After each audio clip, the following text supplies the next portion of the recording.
New Vishwakarma furniture থেকে আমার YouTube চ্যানেলে সকলকে স্বাগত। আপনারা দেখছেন আমরা যে ফ্রেমগুলো করছিলাম সেগুলো অলরেডি ফিটিং করে নিয়েছি এবং আমরা এগুলোকে দেখছি খুব ভালোভাবে এগুলোকে সানমাইকা সাদা হোয়াইট সানমাইকা দিয়ে আমরা ফিনিশিং করে নেব। ফিনিশিং করার পর আপনাদের পার্ট টু পার্ট দেখিয়ে দিচ্ছি আমি। দেখছেন রান্নাঘরের ফ্রেমগুলো আমাদের রেডি হয়ে গেছে। এগুলোকে আমরা দেখছেন বুলেট ক্যাপ এবং ফ্রেম স্ক্রু দিয়ে জাম করে নেব। ওরা প্রতিটা আমরা পার্ট টু পার্ট আপনাদের কাছে শেয়ার করব। আমার ভিডিওটা অবশ্যই লাইক এবং সাবস্ক্রাইব করে রাখবে এবং বন্ধুদের যারা ফার্নিচারে কাজ করে তাদের শেয়ার করে দেবেন অবশ্যই।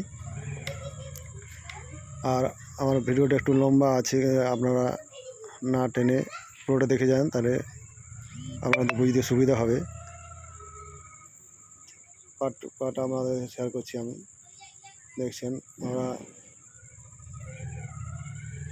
ফ্রেমগুলো সেটিং করার পর এগুলোকেও আমরা হোয়াইট সানমাইকা দিয়ে পুরোটা কভার করে দেবো। রান্নাঘরের ব্যাপারে এটা জল যাতে না সফ করে, তার জন্য আমরা ঘরটাকে পুরোটাকে ভালোভাবে ল্যামিনেট করে নেব।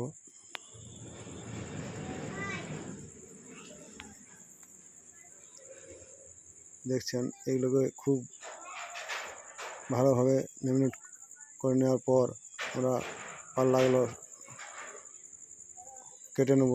পাল্লাগুলো কাটার পর আমরা এগুলো দেখছেন পাল্লাগুলো কেটে নিয়েছি। কেটে নেওয়ার পর এগুলোকে কবজা ফিটিং করে নিয়েছি আমরা অতটা বিস্তারিতভাবে দেখাতে পারিনি, কেন ভিডিওটা তাহলে অনেক লম্বা হয়ে যেত, তার জন্য আমরা একটু শর্ট করে দিয়েছি।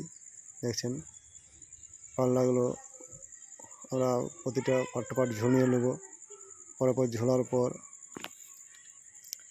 আমরা এটাতে পুরো ল্যামিনেট দিয়ে দেবো। আমি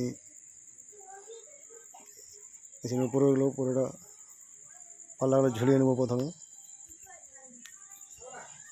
পাল্লাগুলো সব ঝোলানোর পর আমরা লাস্ট ফিনিশিংয়ে দেবো এবং লাস্ট ফিনিশিংয়ের ভিডিও আপনাদের আমি নেক্সট ভিডিওতে দিয়ে দেবো।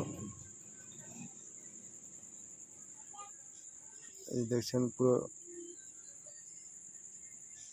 ফ্রেমে আমরা পাল্লাগুলো সব ঝুলিয়ে নেব। আমার পুরো ভিডিওটা দেখার জন্য অসংখ্য ধন্যবাদ।